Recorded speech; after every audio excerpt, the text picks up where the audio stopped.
నమస్తే welcome to NHTV నేను భారతి వివరాలు చూసుకుంటే తెలంగాణ సీఎం కేసీఆర్ పై ప్రధాని మోదీ ఘాటు విమర్శలు చేశారు. GHMC ఎన్నికల తర్వాత కేసీఆర్ వైఖరి పూర్తిగా మారిపోయిందన్నారు. కేసీఆర్ ఢిల్లీ వచ్చి తనను కలిశారని, ఎన్డీఏలో చేరుతామని, తెలంగాణలో కేటీఆర్ ను ఆశీర్వదించాలని కోరినట్లుగా చెప్పారు. ఇక అయితే ఇది రాజరికం కాదని చెబుతూ బీఆర్ఎస్ తో పొత్తు పెట్టుకునే ప్రసక్తే లేదని ఆ రోజే తేల్చి చెప్పినట్లుగా మోదీ వెల్లడించారు. నిజామాబాద్ జిల్లా పర్యటనకు వచ్చిన ఆయన ఇందూరు గిరిరాజ్ కళాశాలలో ఏర్పాటు చేసిన బీజేపీ జనగర్జన సభలో ప్రసంగించారు.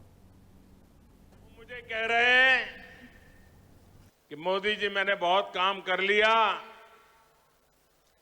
अब मैं सारा कारोबार केटीआर को दे देना चाहता हूं। मैं एक बार केटीआर को भेजूंगा, आप जरा उसको आशीर्वाद दे देना। ये उन्होंने मुझे कहा। मैंने कहा केसीआर, ये लोकतंत्र है, तुम कौन होते हो बेटे को राजगादी दे? तुम राजा महाराजा हो क्या? क्या तुम राजा महाराजा हो क्या? अरे तेलंगाना की जनता तय करेगी किसको बिठाना है, किसको नहीं बिठाना है। बस वो दिन आखिरी था, उसके बाद एक बार भी वो मेरे से आंखें नहीं मिला पा रहे हैं। वो मुझे कह रहे हैं గట్టిగా పోరాడాలని బీజేపీ నిర్ణయించిందన్నారు ప్రధాని మోదీ. రాష్ట్ర అభివృద్ధికి బీజేపీ కట్టుబడి ఉందని పునరుద్ఘాటించారు. రాష్ట్రంలో ఆసుపత్రులు, కొత్త రైల్వే లైన్లు నిర్మిస్తున్నట్లుగా చెప్పారు. ఎంతో మంది బలిదానాలతో తెలంగాణ సాకారమైందన్న మోదీ రాష్ట్ర ప్రజల సంపదను ఓ కుటుంబం దోచుకుంటుందని విమర్శించారు. ప్రజాస్వామ్య కుటుంబాన్ని బీఆర్ఎస్ కుటుంబ స్వామ్యంగా మార్చారని మండిపడ్డారు. తెలంగాణ ఏర్పడిన ఫలాన్ని ఒక్క కుటుంబమే అనుభవిస్తుందని విమర్శించారు. రానున్న ఎన్నికల్లో తెలంగాణ తల్లులు, చెల్లెమ్మలు బీజేపీని ఆశీర్వదించాలని ప్రధాని మోదీ కోరారు. तेलंगाना विरोधी ये लोग चुनाव से पहले जनता को कुछ छोटे लाभ देकर अगले 5 साल तक तेलंगाना को लूटने का अधिकार हासिल कर लेते हैं। हमें तेलंगाना में इस परंपरा को अब उलट कर देना है। भाइयों बहनों, उसको रोकना है। रोकोगे क्या? रोकोगे क्या? तेलंगाना के भाइयों बहनों, मुझ पर 5 साल भरोसा करो, ज्यादा नहीं कह रहा हूं। 5 साल भरोसा करो। इन्होंने जितना लूटा है ना, मैं आपके चरणों में ला करके रख दूंगा। आज भी कांग्रेस और बीआरएस तेलंगाना के लोगों से विश्वासघात कर रही है। कई राज्यों में कांग्रेस ने चुनाव से पहले ऐसे ही बड़े वादे किए और अब उन्हें पूरा करने के लिए 15 अलग अलग शर्त रख रही है। కొన్ని రోజుల క్రితమే మహిళా రిజర్వేషన్ల బిల్లు రూపొందించుకుంటున్నట్లుగా గుర్తు చేసిన ఆయన భరతమాత రూపంలో సభకు వచ్చిన మహిళలకు అభినందనలు తెలియజేశారు. మహిళలు పెద్ద సంఖ్యలో రావడం తన అదృష్టంగా భావిస్తున్నామన్నారు. తెలంగాణ ప్రజల్లో ఎంతో శక్తి సామర్థ్యాలు, తెలివితేటలు ఉన్నాయని కొనియాడారు. ప్రపంచానికి కోవిడ్ వ్యాక్సిన్ అందించిన ఘనత తెలంగాణదే అన్నారు ప్రధాని మోదీ. తెలంగాణ ఏర్పడిన ప్రతిఫలాన్ని ఒక కుటుంబమే అనుభవిస్తుందని, కేసీఆర్, ఆయన కుమారుడు, కుమార్తె, అల్లుడు మాత్రమే ధనికులయ్యారని విమర్శించారు. తెలంగాణ యువత కుటుంబ పాలనకు మరో అవకాశం ఇవ్వొద్దని మోదీ పిలుపునిచ్చారు. मेरे नौजवान साथियों, ये मोदी की गारंटी है। आपको निराश होने की जरूरत नहीं है। भाजपा सरकार आते ही बीआरएस के पापों को मैं एक एक खोल करके रख दूंगा। उनकी सारी बुराइयों को निकाल करके रहूंगा और अभियान के तौर पर करके रहूंगा, क्योंकि मैंने अपनी आंखों से देख रहा हूं कैसे लूट रहे हैं। यहां के युवाओं के लिए केंद्र सरकार ने 2 दिन पहले ही एक सेंट्रल ट्राइबल यूनिवर्सिटी की स्थापना की, ऐलान किया। इस विश्वविद्यालय का नाम आदिवासी देवियां समक्का सारक्का के नाम पर रखा जाएगा। इस पर करीब 900 करोड़ रुपए खर्च होंगे। ना कुटुंब सभ्युलारा तेलंगाना के किसान आज उपेक्षित महसूस कर रहे हैं। बीआरएस गवर्नमेंट ने उनके साथ फिर हर वादे को तोड़ा है। बीआरएस सरकार ने किसानों से कर्ज माफी का वादा किया पर कोई भी ठोस कदम नहीं उठाया। यहां सिंचाई परियोजनाओं को लेकर बड़ी घोषणाएं की गई, लेकिन या तो उन्हें पूरा नहीं किया गया या फिर बिना तैयार किए उनका उद्घाटन करके फोटो खिंचवाते रहे। मेरे नौजवान నిజామాబాద్ జిల్లాలో పర్యటించిన ప్రధాని మోదీ 8,000 కోట్ల రూపాయలతో అభివృద్ధి పనులకు ప్రారంభోత్సవాలు చేశారు. ఇందరులోని గిరిరాజ్ కళాశాలల మైదానంలో ఏర్పాటు చేసిన సభా వేదికపై నుంచే రామగుండంలో 6,000 కోట్ల రూపాయలతో చేపట్టిన ఎన్టీపీసీ విద్యుత్ ప్రాజెక్టును జాతికి అంకితం చేశారు. మనోహరాబాద్ సిద్దిపేట రైల్వేలను ప్రారంభించారు. ఇప్పటికే పెద్దపల్లి జిల్లాలో సూపర్ థర్మల్ పవర్ ప్రాజెక్ట్ తొలి యూనిట్ ను ప్రారంభించుకుంటున్నట్లుగా చెప్పిన మోదీ త్వరలోనే రెండో యూనిట్ అందుబాటులోకి వస్తుందని హామీ ఇచ్చారు. ఎన్టీపీసీతో రాష్ట్ర ప్రజలకు 4,000 మెగావాట్ల విద్యుత్ అందుబాటులోకి వస్తుందన్నారు.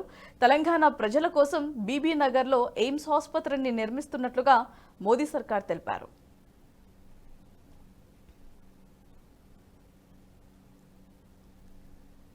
ప్రధాని నరేంద్ర మోదీ పచ్చి అబద్ధాలు మాట్లాడారని మంత్రి కేటీఆర్ విమర్శించారు. రాష్ట్ర అభివృద్ధి గురించి తెలుసుకోకుండా మిడిమిడి జ్ఞానంతో ఆయన మాట్లాడారని చెప్పారు. ప్రధాని స్థాయిలో ఉన్న వ్యక్తి ఇలాంటి అబద్ధాలు మాట్లాడటం బాధాకరమన్నారు. ఎన్డీఏలో కావాలని ఎవరు అనుకోలేదని అలాంటి పరిస్థితి లేదని తెలియజేశారు. ఇప్పటికే ఎన్నో పార్టీలు ఎన్డీఏ కూటమి నుంచి బయటికి వచ్చాయని తెలిపారు. ఈ 9 ఏళ్లలో తెలంగాణకు ఏమిచ్చారని ఓట్లు అడుగుతున్నారని ప్రశ్నించారు. ఈసారి 110 స్థానాల్లో బీజేపీ ఓటమి ఖాయమన్నారు. ఒక్క ఎంపీ స్థానం కూడా దక్కదన్నారు. బీజేపీ అంటే biggest Joomla party in India అని కేటీఆర్ విమర్శించారు. మీరు ఎన్ని ప్రయత్నాలు చేసినా, ఎన్ని పిచ్చి మాటలు మాట్లాడినా తెలంగాణ ప్రజలకు స్పష్టంగా తెలుసు. మీరు ఈ 9 ఏళ్లలో తెలంగాణకు చేసిందేమీ లేదు. మీరు ఇచ్చింది గుండు సున్నా. కాబట్టి మీకు వచ్చేది కూడా గుండు సున్నానే. ఎన్ని అబద్దాలు చెప్పినా, ఎన్ని పిచ్చి ప్రేలాపనలు పేలినా కేసీఆర్ గారు ఒక ఫైటర్. ఆయన చీటర్స్ తో ఎన్నడూ చేతులు కలపడు. ఎన్డీఏతో చేరాల్సిన కర్మ మాకు లేదు. అది మునిగిపోయే నావ. అన్ని వదిలిపెట్టి పారిపోతా ఉన్నారు. దాన్ని తెలుగుదేశం వదిలేసింది, అదేవిధంగా శిరోమణి అకాలీదళ్ వదిలేసింది, జేడీయూ వదిలేసింది, శివసేన వదిలేసింది. అయినా ఎన్డీఏలో ఉన్నదెవరు? సిబిఐ, ఈడీ, ఐటీ, ఇవి తప్ప ఎన్డీఏలో పార్ట్నర్స్ ఎవరున్నారు అసలు? కాబట్టి ప్రధానమంత్రి గారు మునిగిపోయే నావ ఎవడు ఎక్కడు. రెండోది, ఎన్డీఏలోకి చేరడానికి మాకేం పిచ్చి కుక్క గర్వలేదు. కాబట్టి మీరు ఎన్ని అబద్దాలు చెప్పినా, మీరు ఎన్ని పిచ్చి ప్రేలాపనలు వెళ్ళినా, ఎందుకంటే ఇవాళ మీరు మాట్లాడిన మాటల్లోనే మీ ఫ్రస్ట్రేషన్ తెలుస్తోంది. రాహుల్ గాంధీ వచ్చేమో మేము బీజేపీకి బీటీం అంటాడు. ఈయన వచ్చేమో మేము కర్ణాటకలో కాంగ్రెస్ కి పైసలు పంపినామంటాడు. మేము కర్ణాటకలో కాంగ్రెస్ పైసలు పంపుతుంటే మరి నీ ఐటీ టీం ఏం చేస్తుంది? మీ ఐటీ ఇన్కమ్ ట్యాక్స్ ఏం చేస్తున్నారు? మేము ఇదివరకే చెప్పినాం, మళ్ళీ చెప్తున్నాం. మీరు ఈ పిచ్చి మాటలతో, ఊకదంపుడు ఉపన్యాసాలతో, ఉడత ఊపులతో ఎవరో బెదిరిపోతారనుకుంటే ఆత్మాభిమానం గల తెలంగాణ బిడ్డలం. ఢిల్లీ గులాంలం కాదు, గుజరాత్ బానిసలం కాదు. ఖచ్చితంగా కొట్లాడతాం. చివరిదాకా మీతో కొట్లాడతాం. చివరిదాకా నిలబడి తలబడతాం. 100% మిమ్మల్ని ప్రజాక్షేత్రంలోనే మీ సంగతి ఏందో తెలుసుకుంటాం. మంత్రి హరీష్ రావు రెచ్చిపోయారు. కేంద్ర ప్రభుత్వ అధికారిక కార్యక్రమాల్లో ప్రధాని మోదీ ఆలస్యంగా రైలును ప్రారంభించడంపై చిందులేశారు. సిద్దిపేట రైల్వే స్టేషన్లో రైలు ప్రారంభోత్సవానికి వచ్చిన ఆయన అక్కడ ఏర్పాట్లు చేస్తున్న ఎల్ఈడీ టీవీని కాలితో తన్నారు. అనంతరం రైల్వే అధికారిని బెదిరించారు. ఎంపీ కొత్త ప్రభాకర్ రెడ్డి ఆదేశంతో ఓ కార్యకర్త ప్రధాని ఫ్లెక్సీని చింపేశాడు. రాజకీయాలు మరింత దిగజారుడుగా ఉంటాయా అని అక్కడి జనం చర్చించుకున్నారు.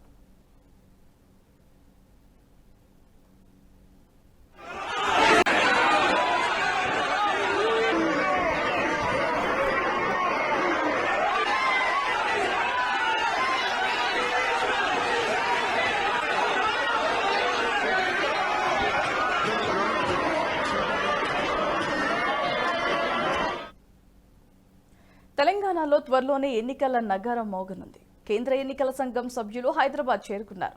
అసెంబ్లీ ఎన్నికల నిర్వహణపై ఈసీ బృందం 3 రోజుల పాటు రాష్ట్రంలో పర్యటించనుంది. చీఫ్ ఎన్నికల కమిషనర్ రాజీవ్ కుమార్, అరుణ్ గోయల్, అనూప్ చంద్ర పాండేలతో పాటు మరికొంతమంది సభ్యులు హైదరాబాద్లో మకాం వేశారు. 3 రోజుల పాటు ఈ బృందం రాష్ట్రంలో పర్యటించి అసెంబ్లీ ఎన్నికల సన్నద్ధతపై అధికారులతో సమీక్ష సమావేశాలు నిర్వహిస్తున్నారు.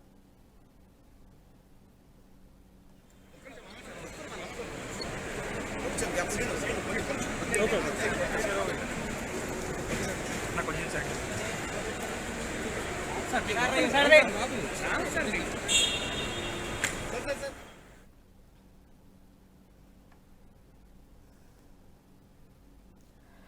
అసెంబ్లీ ఎన్నికల్లో సీఎం కేసీఆర్ ను లక్ష మెజారిటీతో గెలిపించాలని మంత్రి హరీష్ రావు పిలుపునిచ్చారు.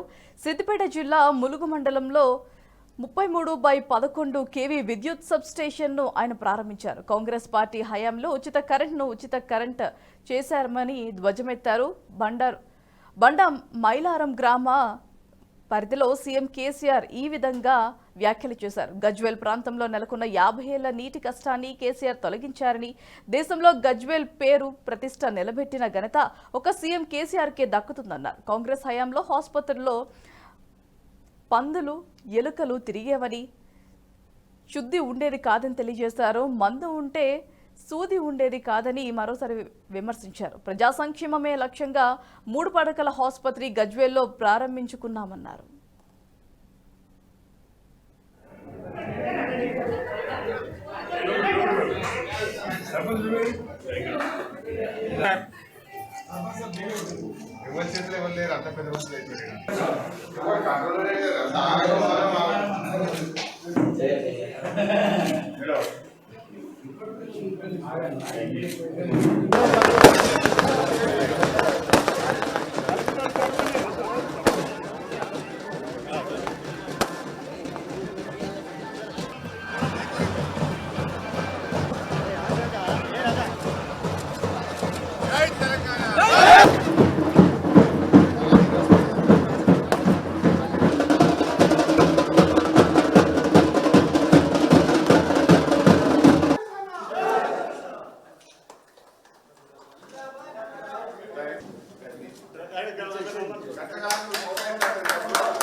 కృష్ణమురళిపై రాజమండ్రి పోలీసులు కేసు నమోదు చేశారు. జనసేన నాయకులు ఫిర్యాదు చేయడంతో ఈ కేసు నమోదైంది. తమ పార్టీ అధినేత పవన్ కళ్యాణ్ పై పోసాని అనుచిత వ్యాఖ్యలు, నిరాధార ఆరోపణలు చేశారంటూ స్థానిక జనసేన నాయకులు గతంలో రాజమండ్రి 2 టౌన్ పోలీస్ స్టేషన్లో ఫిర్యాదు చేశారు. అయితే పోలీసులు కేసు నమోదు చేయలేదు. దీంతో జనసేన నాయకులు కోర్టును ఆశ్రయించారు. తాము ఫిర్యాదు చేసినప్పటికీ పోలీసులు కేసు నమోదు చేయటం లేదని న్యాయస్థానానికి తెలిపారు. జనసేన నాయకుల పిటిషన్పై విచారణ జరిపిన న్యాయస్థానం పోసానిపై కేసు నమోదు చేయాలని పోలీసులకు ఆదేశాలు జారీ చేసింది నన్నట్టుగా తెలుస్తోంది. దీంతో ఐపీసీ సెక్షన్ 354, 355, 500, 504, 506 తదితర సెక్షన్ల కింద కేసు నమోదు చేశారు.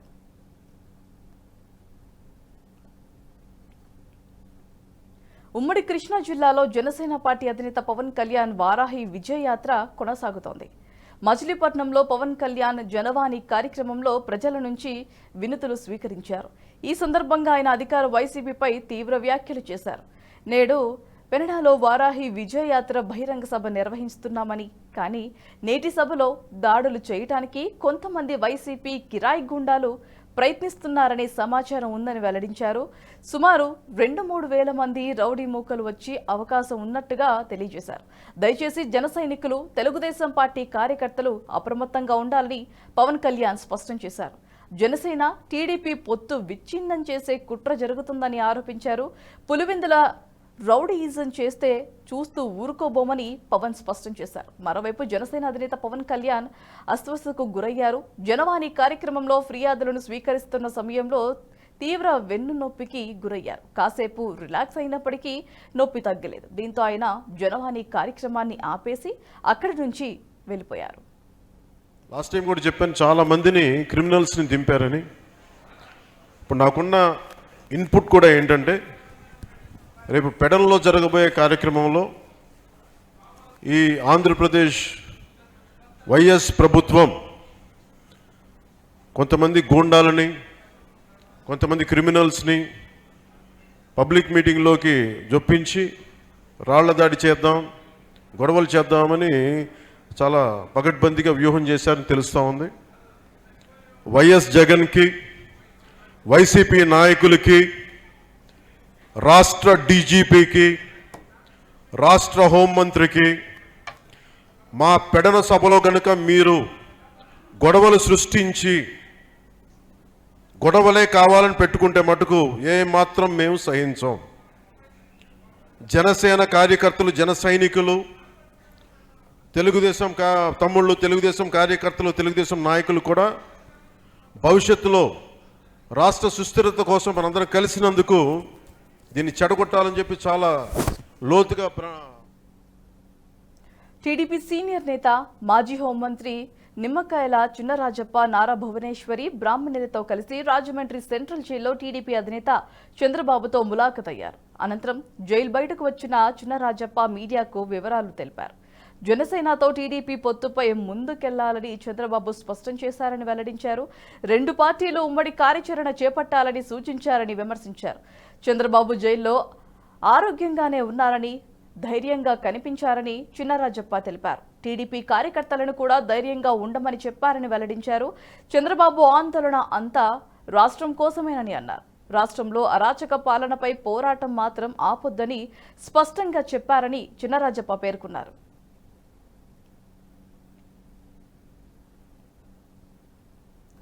ఇన్నర్ రింగ్ రోడ్ వ్యవహారంలో ఏపీ సిఐడి అధికారులు నారా లోకేష్ ను ఇటీవలే 41A కింద నోటీసులు ఇచ్చి అక్టోబర్ 4న విచారణకు హాజరు కావాలని ఆదేశించారు. అయితే ఈ నోటీసుల్లోని కొన్ని అంశాలపై లోకేష్ అభ్యంతరం వ్యక్తం చేస్తూ ఏపీ హైకోర్టులో లంచ్ మోషన్ పిటిషన్ దాఖలు చేశారు. 41A నోటీసులోని కొన్ని అంశాలను ఆయన సవాల్ చేశారు. లోకేష్ పిటిషన్పై ఈ మధ్యాహ్నం తర్వాత విచారణ చేపట్టిన హైకోర్టు ఇరు వర్గాల వాదనలు వింది. లోకేష్ పై ఇవాళ సిఐడి విచారణను ఈ నెల 10కి వాయిదా వేసినట్టుగా తెలుస్తుంది. ఈ మేరకు ఏపీ సిఐడికి ఆదేశాలు ఇచ్చింది. 10వ తేదీన లోకేష్ సిఐడి విచారణకు హాజరు కావాలని స్పష్టం చేసింది. ఉదయం 10 గంటల నుంచి సాయంత్రం 5 గంటల వరకు మాత్రమే విచారించాలని హైకోర్టు ధర్మాసనం తన ఆదేశాల్లో పేర్కొంది. సిఐడి అధికారులు విచారణ జరిపే సమయంలో లోకేష్ న్యాయవాదిని కూడా అనుమతించాలని సూచించింది. మధ్యాహ్నం గంట సేపు లంచ్ బ్రేక్ ఇవ్వాలని పేర్కొంది.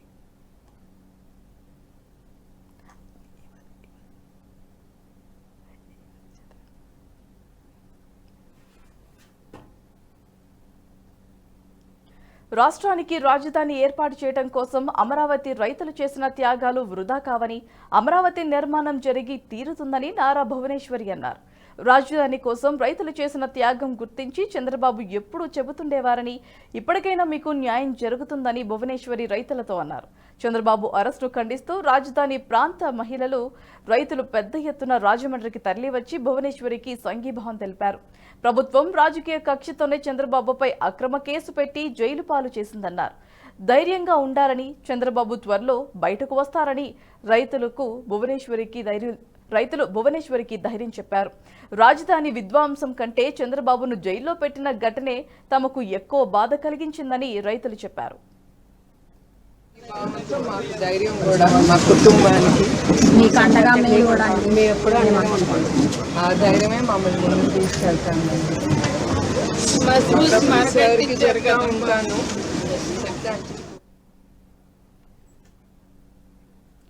ఏపీ ముఖ్యమంత్రి జగన్ ఈ నెల 6న ఢిల్లీకి వెళ్లనున్నారు. 2 రోజుల పాటు ఆయన ఢిల్లీలోని మకాం వేయనున్నారు. తన పర్యటన సందర్భంగా ప్రధాని మోదీ, కేంద్ర హోంమంత్రి అమిత్ షాలతో ఆయన సమావేశమయ్యే అవకాశం ఉంది.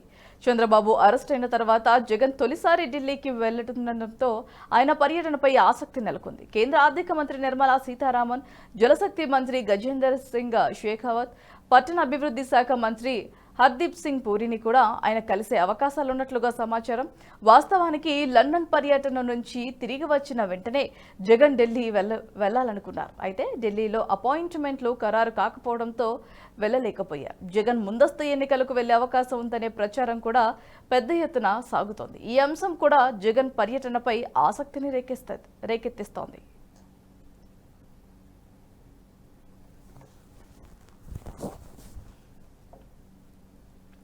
టీడీపీ అధినేత చంద్రబాబు క్వాష్ పిటిషన్పై విచారణను సుప్రీంకోర్టు సోమవారానికి వాయిదా వేసింది.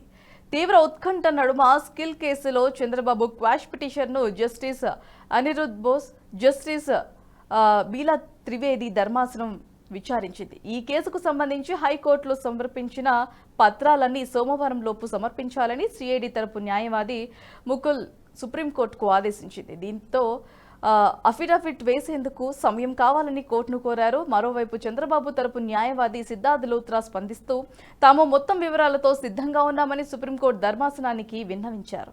బెయిల్ కోసం వెళ్లకుండా క్వాష్ పిటిషన్ పైనే వాదిస్తున్నారని ఏపీసీఏడీ న్యాయవాది ముక్తుల్ రోయ్కి ఆరోపణలు చేశారు. వందల కోట్ల అవినీతి జరిగిందని పేర్కొన్నారు. జస్టిస్ బేలా త్రివేది స్పందిస్తూ అవినీతి సంగతి తర్వాత ముందు 17A గురించి చెప్పండని ప్రశ్నించారు. సెక్షన్ 17A అవినీతి కేసులకు మాత్రమే వర్తిస్తుందా లేక అన్ని కేసులకు వర్తిస్తుందా అని అడిగారు. అయితే అన్ని కేసులకు వర్తిస్తుందని చంద్రబాబు తరపు న్యాయవాది సాల్వే బదులిచ్చారు. ఈ కేసు పూర్తిగా రాజకీయ కక్ష సాధింపుతో కూడుకుందని సాల్వే స్పష్టం చేశారు.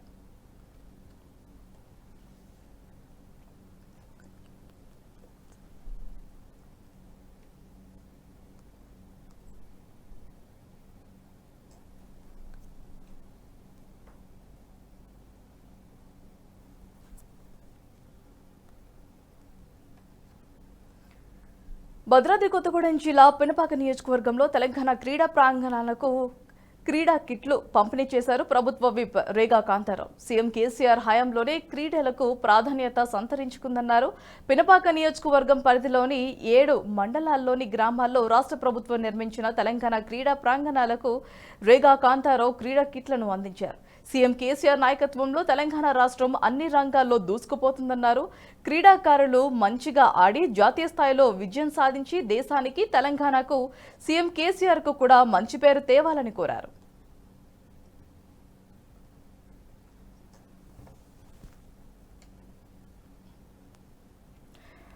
ప్రధాని మంత్రి మోదీ ట్రైబల్ యూనివర్సిటీకి ప్రకటన పట్ల ఓయూలో గిరిజన శక్తి నాయకులు హర్షం వ్యక్తం చేశారు. రాష్ట్రంలో Sammakka Sarakka central tribal university ఏర్పాటు చేస్తున్నట్లుగా ప్రధాని మోదీ మహబూబ్ నగర్ సభలో ప్రకటించారు. ఈ మేరకు ఆర్ట్స్ కళాశాలల వద్ద బాణసంచ కాల్చి స్వీట్లు పంచుకుని సంబరాలు జరుపుకున్నారు. ట్రైబల్ యూనివర్సిటీ ఏర్పాటు గిరిజన శక్తి విజయమని గిరిజన శక్తి రాష్ట్ర అధ్యక్షులు శరత్ నాయక్ తెలిపారు. 5 ఏళ్లుగా విభజన చట్టంలోని ఇచ్చిన హామీలపై గిరిజన శక్తి పోరాడుతోందని ఇన్నాళ్లకు ప్రధాని ప్రకటన చేయడం సంతోషకరమన్నారు.